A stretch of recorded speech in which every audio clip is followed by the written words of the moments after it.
Land. So, meron na din siya mga amenities such as yung mga pool. Yan. So, yun ang isa sa mga pwedeng ipagmalaki ng Robinsons Land Corporation.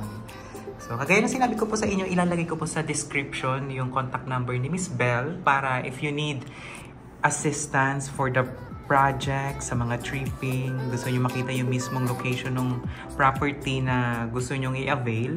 So, makikita nyo talaga siya in person at talagang matutulungan kayo sa lahat ng pagpili, lalo na sa mga kung anong corner bang gusto nyo. So, may kinalaman pa to sa corner, yung price, yung pricing. Pag corner unit, medyo, ano siya, medyo pricing. Konti lang naman kasi, kumbaga, sakop mo yung, malaki yung nasakop mo yung dulo at yung harap. Okay. Kasi corner. Corner, oo. So parang kung sa iba is isa lang yung window, so yung magiging dalawa. Tsaka maganda naman yung window nila, malalaki dito. Tsaka nasa Quezon City kayo, guys. So maganda siyang investment. Wala sa mga mall, sa mga establishment like schools, farmers, mga ganyan, school, yan, ay lang yung tapat natin. Then malapit din yung tayo sa may, nandiyan sa may Ateneo. Malapit lang. Tsaka isipin nyo yun ha, ang tirahan nyo, yung baba nyo, mall na agad. So yung convenience, isa rin yun sa privilege ninyo pag nag-avail kayo ng properties dito kay Robinson. So ngayon, computation na tayo. So ano bang pwede nating simulan? Ayan. So meron tayo ditong illustration. Okay. Yan. So ang contract price, ito talaga yung presyo. No, ano to? Sample lang to. Okay. So, 5,657,000. Kasi itong sinample ko is RFO na to. Ready for occupancy. Axis.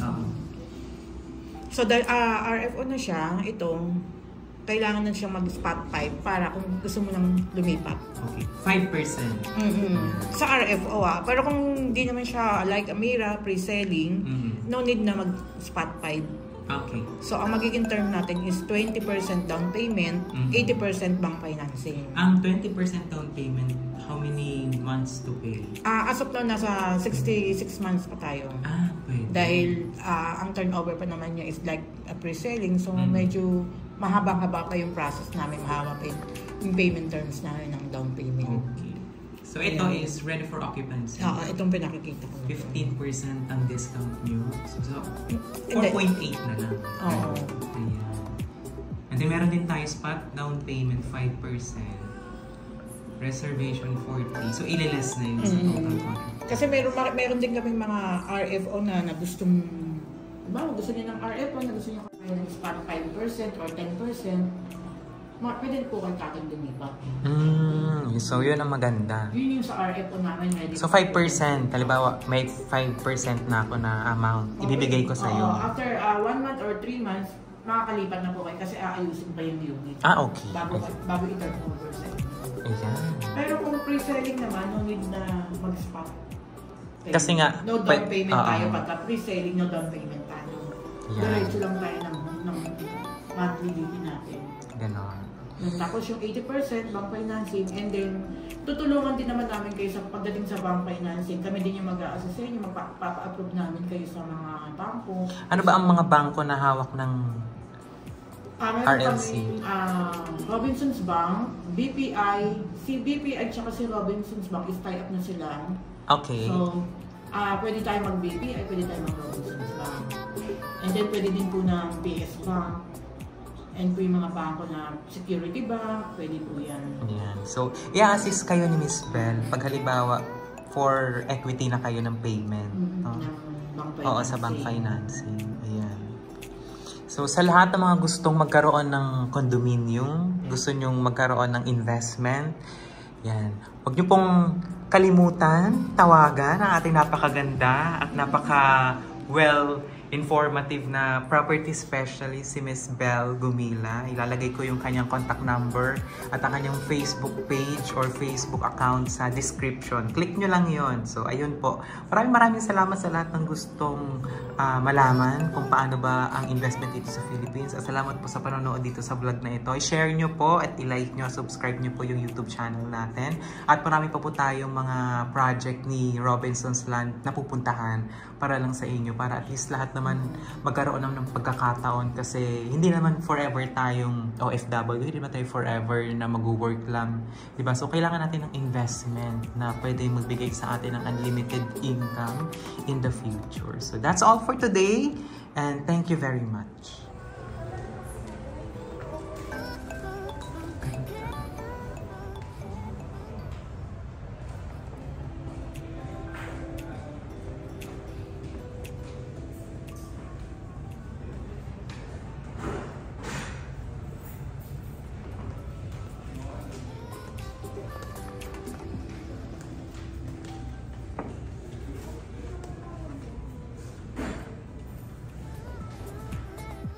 Second project, ano pagbibigyan?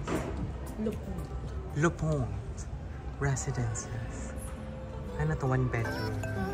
This is 1 bedroom with 46 square meters. With balcony. Wala. Lodja. Tawagin siya sa lodja. Ayan. Ay, oo nga. Ay, malaki yung ano niya. So, ito yung itsura ng magiging unit ninyo. Yan yung, kung sa atin tawagin siya dati is balcony.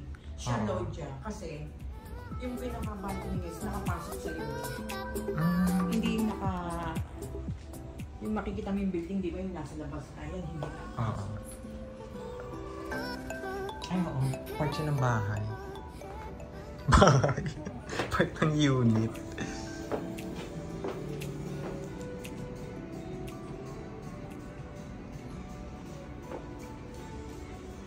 Mama, huwag kang umano baka maano ka na naman na may labasan dito.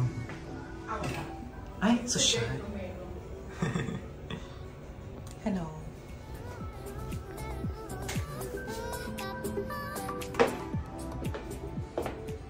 Nasa magkano naman ng ganitong unit?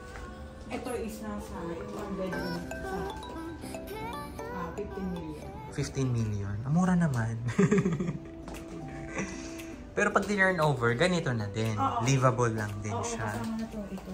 Oo, yung mga overhead and... At itong lamigyan ng washing machine. Napasosyan. An under-the-counter cabinet. Kasama na po yan sa ito turn over. Kasama na siya. Pati yung washing machine. Actually, alam ko may living washing machine. Talaga. Ilang million? 15. 15 million daw to. So yung balcony nyo dito, part siya ng house. Hindi siya nasa labas. Oo. Yan.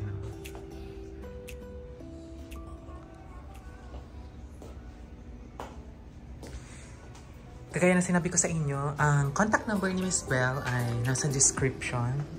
Kaya contact nyo na siya for free tripping. Oo, naka-smart din siya. Ayan, ganito magiging pintukan nito. Smart lock. Ayan. Ayan din. Parang Japan style.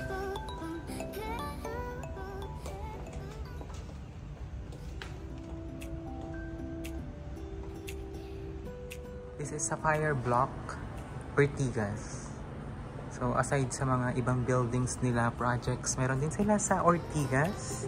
So ito yung model unit ng Sapphire Block. The same din. Overhead and under the counter cabinet. Kasama na din siya sa turnover sa inyo. Livable. Kasama na din yung tiles.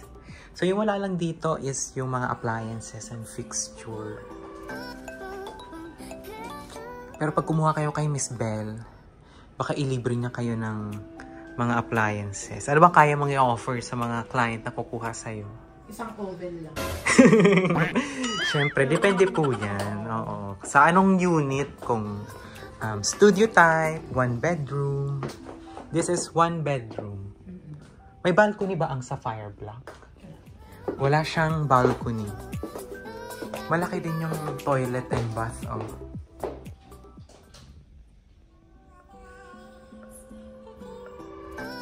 Livable na siya. Isa lang ba yung ano ninyo? Reservation? Eto, oo. 1 bedroom 40. 40 cow. Tapos yung 2 bedroom is 80. Yan. Pero itong Sapphire, wala kaming 2 bedroom nito. 1 bedroom lang. Studio meron din. Meron. Okay. Yan. Ilalagay ko yung mismong map ng mga wait lang. Ilalagay ko po sa map before the vlog yung location ng mga projects na ipinapakita ko po sa inyo dito sa vlog. 115 square meters. So this is 2 bedroom with 115 square meters with balcony. Yan, nakita niyo naman, very spacious.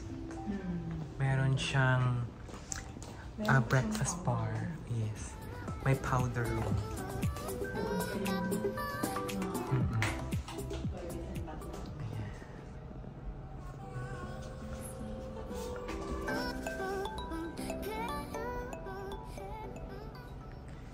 Nasa magkano naman ang ganitong unit, Miss Belle? Itong ating 2 bedroom unit ng Lupon is nasa 30 million. 30 million. So kung titingnan pa ng house and lot na rin siya. Oo nga. Ang laki. Ang laki eh. 115. Isipin mo yun, magkakaroon ka ng ganitong property, di ba? Sobrang laking achievement na. Ito ang balcony.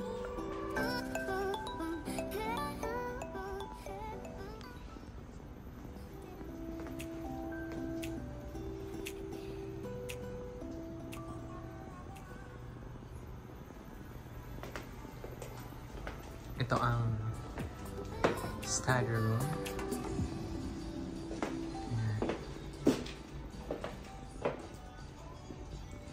Ang laki pala ng ano nito, toilet, no?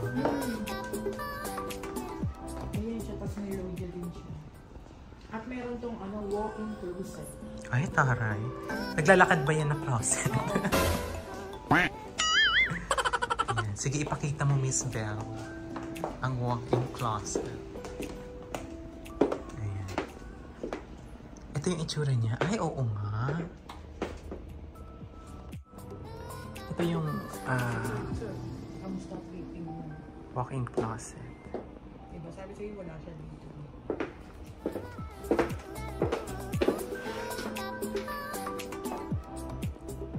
Toilet and bath, ganito ito turn over.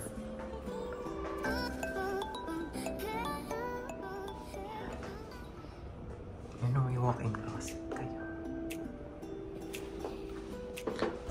Lupon.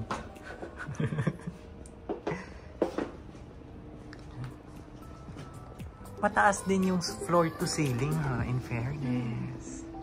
High ceiling siya. Oo, high ceiling siya.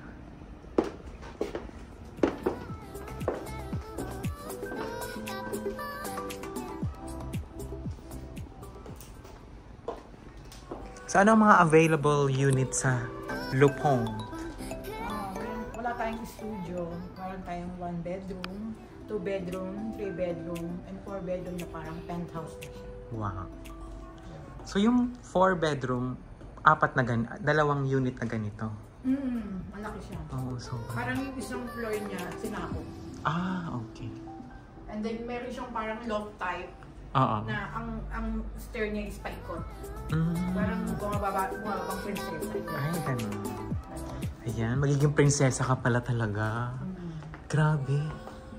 Ang ganda. Ito, parang maids. Maids room. Pero ano siya, labahan. Oo. Pero pwede siyang gawing maids room. Yan, pwedeng maids quarter. Pag medyo nakakaangat-angat sa buhay.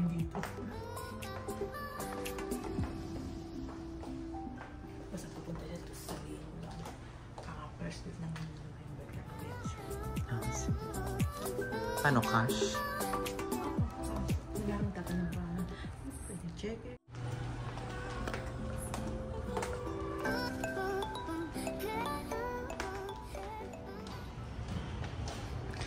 So this is Sierra Valley Tapos, kada phase, Gardens. mayroong clubhouse.